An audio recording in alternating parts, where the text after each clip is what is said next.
begitu seksinya nama Khofifah hari ini di kalangan calon wakil presiden.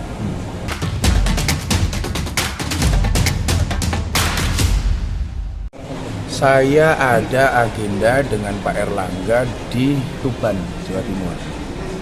Jadi ada ngaji kebangsaan sama saya atas permintaan Pak Erlangga sebagai Ketua Umum Golkar. Tadinya Pak Prabowo juga mau datang, tapi ternyata ada rapat kayaknya atas atau gimana gitu Pak Prabowo nggak jadi. Tapi kalau Pak Erlangga jadi, kita mau take off jam 4:30 dari Halim. Kira-kira Pak Prabowo nitip pesan apa nggak Pak? Sama Abah buat Pak Erlangga gitu? Saya pikir mereka berdua kan sangat dekat ya. Pak Prabowo dekat-dekat dengan Pak Erlangga, sampai kemarin ulang tahunnya Pak Prabowo kan bela-belain datang ke turunan. Saya pikir kalau mereka punya kepentingan ya pasti langsung komunikasi sendirilah, nggak harus lewat saya. Kebetulan kan saya juga dekat dengan Pak Erlangga dari dulu. Apakah ini sebuah lampu hijau bahwa Pak Prabowo mulai menentukan siapa pendamping dia? Sampai hari ini kondisi masih cair ya. Artinya semua nama-nama yang disebut itu punya peluang dan potensi yang sama. Dari Bu Khofifah, Mas Erik, ya mungkin juga Pak Erlangga, karena bagaimanapun beliau juga sebagai Ketua Umum Golkar. Ketua Umum Golkar. Mbak, kemarin itu ada survei dari LSIN Mbak, yang mensurvei perempuan NU Mbak. Perempuan NU itu sekarang itu ada muncul nama baru, Bu Yeni Wahid nomor 1 setelah Bu Khofifah Mbak. Tanggapan Mbak sendiri seperti apa sih? Setahu saya nama yang paling beredar di lingkungan Mas Prabowo itu Bu Khofifah. Bu Khofifah.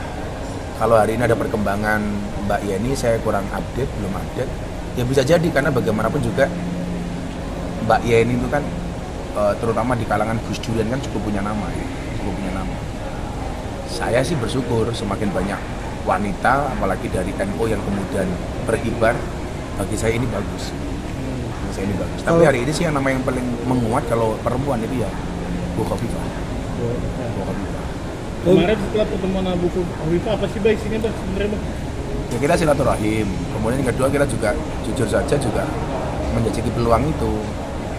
Karena Bu Khofifah pengen ketemu saya pas di Surabaya, kita komunikasi. Salah satunya adalah memang peluang, saya sampaikan peluang Bu Khofifah menjadi seorang cawapres. Atau paling tidak beliau menjadi bagian dari tim suksesnya Pak Prabowo. Tim suksesnya Pak Prabowo.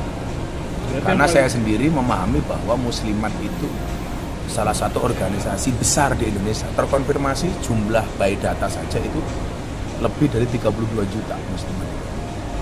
32 juta. Kemudian yang kedua adalah kekuatan Bu Khofifah di Jawa Timur tentunya. Karena kan sekarang calon-calon yang kuat itu rata-rata mempunyai basis wilayah. Kayak Pak Prabowo punya basis wilayah di Jawa Barat, Mas Anies di Jakarta, Mas Ganjar di Jawa Tengah. Nah sementara ini kan pertarungannya berarti di Jawa Timur. Nah, itulah kenapa begitu seksinya nama Khofifah hari ini di kalangan calon wakil presiden.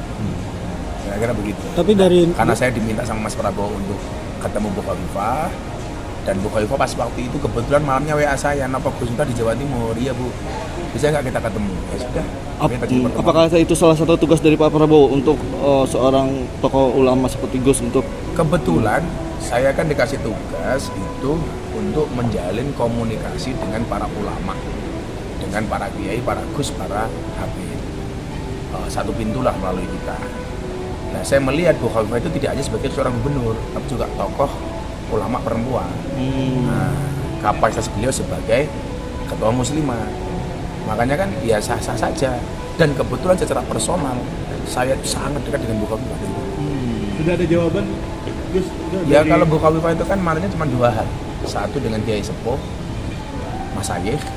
Kedua karena beliau seorang gubernur, tunduknya kepada presiden. Kalau ada petunjuk dari presiden mungkin atau dari ulama sepuh ya baru beliau bisa memutuskan. Kalau posisinya beliau itu tidak sedang mencari, tapi kan beliau memang dicari hari ini. Nah pada akhirnya kepada siapa beliau berlabuh, menurut saya ya tergantung petunjuk para masyayikh, Kiai Sepuh sama presiden. Ada target nggak dari Pak Prabowo? Kalau target sih enggak, tapi bahwa nama yang paling menarik salah satunya Bu Khofifah itu kita akui. Itu potensial sekali ya Gus? Sangat potensial.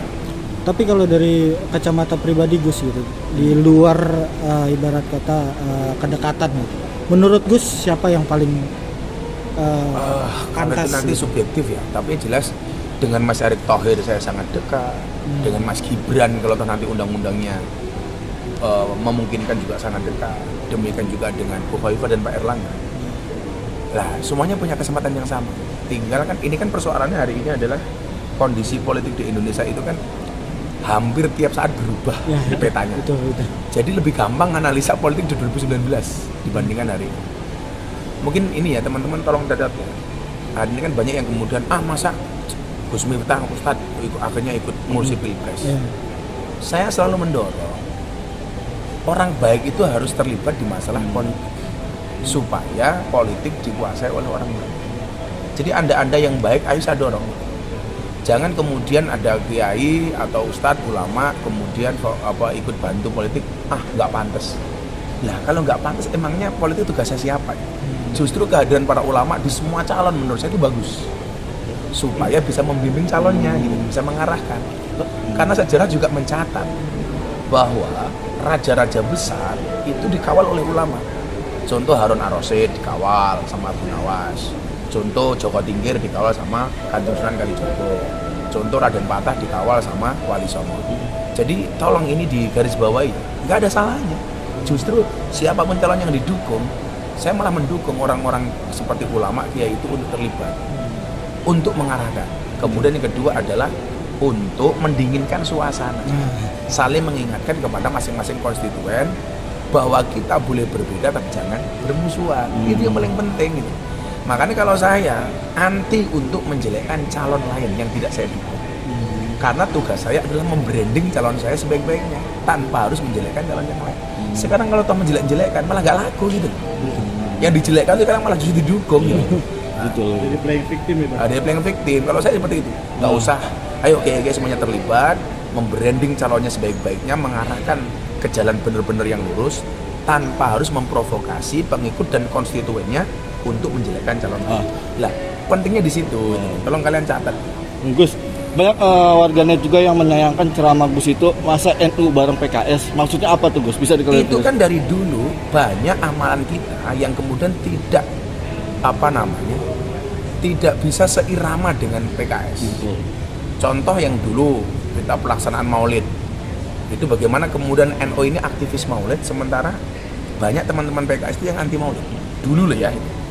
Saya sendiri pernah berhadapan langsung dengan teman-teman itu. Bagaimana kemudian Maulid kita dibid'ahkan dan lain sebagainya. Dan itu saya pun hanya mengaminkan bahasa kiai saya, Kiai Marzuki Mustamar, Ketua PWNU Jawa Timur, yang beliau selalu mengatakan berat susah. Dalam hal ini saya berbicara soal akidah, bukan berbicara soal politik. Nah, karena memang dari dulu kendala kita ketika kita berahlus sunnah itu banyak kita berbeda pendapat dengan teman-teman PKS. Dan itu bahasa sudah saya lontarkan dulu. Bukan masalah kemudian saya berbeda pilihan presiden, tapi konteksnya sejak sebelum pilihan presiden. Ada saran nggak Gus untuk para umat Islam itu? Kan jadi sekarang mengkotak-kotakan nih Gus. Ayo, pokoknya kita boleh berbeda. Pemilu itu kan harus memilih. Kalau ini calonnya 3, ya kalau boleh sah, ya 3-3-nya saya pilih. Tapi kan justru kalau 3-3-nya dipilih nggak sah. Maka kemudian harus menentukan pilihan. Lah pilihan saya hari ini karena saya didhawuhi sama kiai-kiai sepuh untuk menemani Mas Prabowo. Itu bukan keputusan saya pribadi. Tolong lihat aja, bukan keputusan saya pribadi. Tapi karena atas dawuh kiai sepuh. Nah, yang perlu kita lakukan hari ini, ayo kita branding calon kita sebaik-baiknya tanpa harus bermusuhan. Kamu tetap saudara saya walaupun beda pilihan dengan saya. Makanya saya sepakat dengan pidato Mas Prabowo yang mengatakan sudahlah jangan saling menjelekkan lah. Ayo kita jalin kerukunan walaupun kita berbeda. Itu yang mahal hari ini. Gitu loh. Jangan kemudian gara-gara saya Mas Prabowo, kemudian kamu Mas Ganjar, kamu Mas Anies, kita jadi musuh. Enggak dong. Kita tuh kan bersaudara selamanya sesama orang Indonesia. Pemilu cuma 5 tahun sekali. Dan ini kewajiban institusional kita itu, konstitusional kita itu.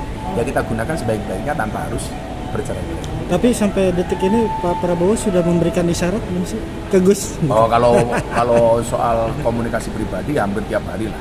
Ya mungkin nanti waktunya kita buka. Tapi sekarang ya semua calon punya kesempatan yang sama. Yang jelas tujuannya adalah untuk kebaikan Indonesia.